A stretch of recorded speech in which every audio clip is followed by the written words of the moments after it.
All right, today we're going to be making dark and spicy chili, which can be found on page 131 of the New York Times bestseller Leanne Brown's book, Good and Cheap, How to Eat Well on $4 a Day.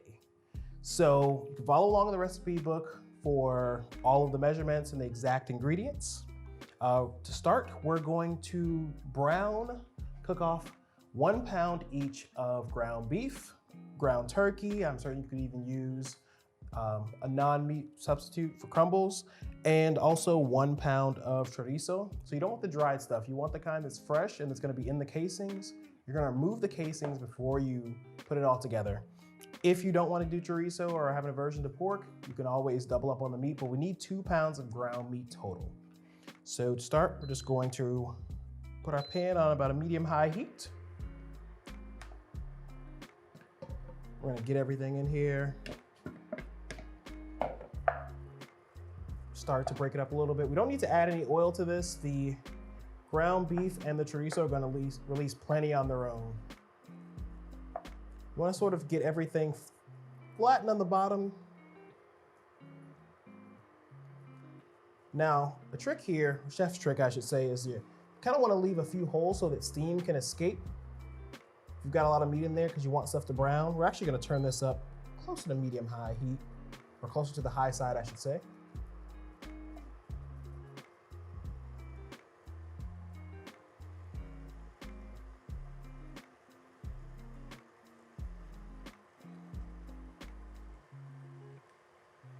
Alrighty. And then while we're letting that go, we're gonna start talking about our spices. We've got some ground coriander, cumin, cinnamon, chocolate, or cocoa powder, I should say. So I know typically our minds start to gravitate towards sweets when we think of cinnamon and chocolate, but they're actually going to add a really depth of flavor. So they sort of play off of whatever you're mixing them with. If you're going to be adding them to a sweet dessert, or a dessert I should say, then it's going to lend more sweet notes. But when you're putting them into something that's savory, it really sort of elevates that and makes it more of a deeper, richer flavor. Here we've also got an ingredient that we may not be familiar with. They're going to be chili and adobo sauce. So these are going to be smoked jalapenos that are preserved in a tomato and onion mixture. And it's got a little bit of tomato sauce in there as well. So it leads some spice to it, but it's mostly for the smokiness. We've got our black beans that we've already drained. You can cook them fresh, or you can get them in the can. And then we have our mixture of green peppers, carrots, onions, and we've got our garlic.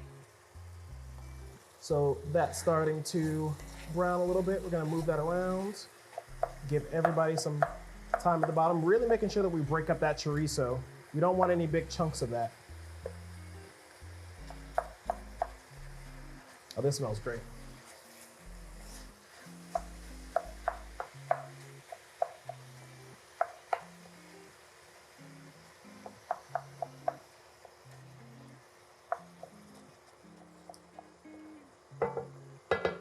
So we're gonna give this about 5 to 7 minutes to brown, and then we'll go ahead and add the rest of the ingredients. All right, so now we're going to add our spice mixture. Bring our heat to medium. Got everything all browned off. We want to just mix these in. You can start to smell the spices. Ooh. Really coming through. You want to make sure your nose is a little bit away from that when you're adding those in at first. We're just going to give this about 20 seconds.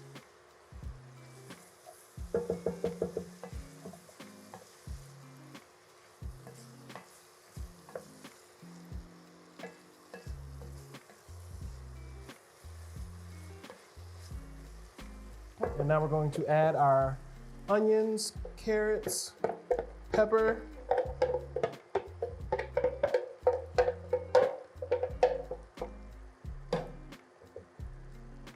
and garlic. We're gonna give that another stir.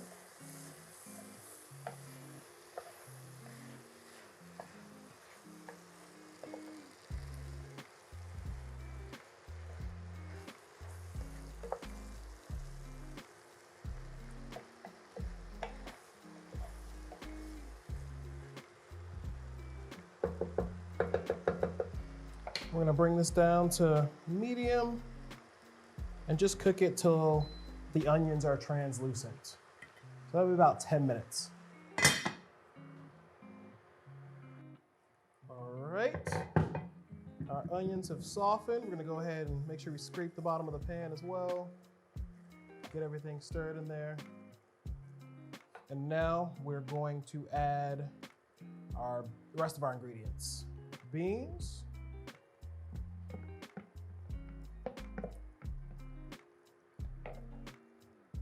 tomatoes.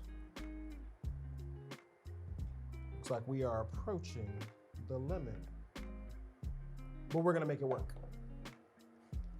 So I wanna carefully stir, scrape the bottom of that pan, get all that goodness off of there. Be a little bit extra careful because we're gonna need to, actually, probably just gonna go ahead and I'm gonna end up putting this into a larger pot, but I want you guys to be able to see how it is before we get there. So I'm gonna give this a little bit of a taste. The seasoning. I'm gonna add about half a tablespoon of salt right now.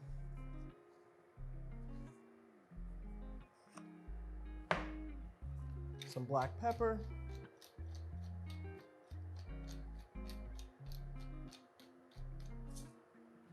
And to this, we're gonna add about 4 cups of water, and we're going to bring it to a boil and then reduce it to a simmer. We wanna do that for about at least an hour, hour and a half. And honestly, this is one of those things that's better the next day. But yeah, I'm gonna get this into a bigger pot, guys, and I'll check back with you in a little bit. All right, we are finishing up our chili, and there are so many ways you can finish this up. I've chosen to go with some scallions, sour cream, and some shredded cheddar cheese. Give it a quick little stir. Ooh, that looks really good. We're just going to... Now, of course, we could eat it just like this. I actually like to have it over some rice or with some cornbread, but that's just the Southerner in me. There we are with a little dollop of sour cream.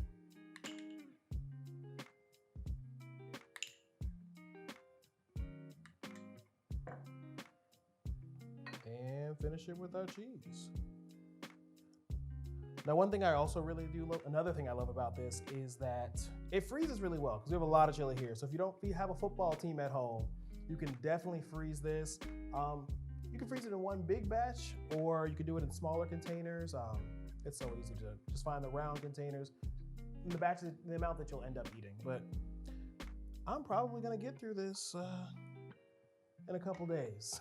So I hope you guys enjoy.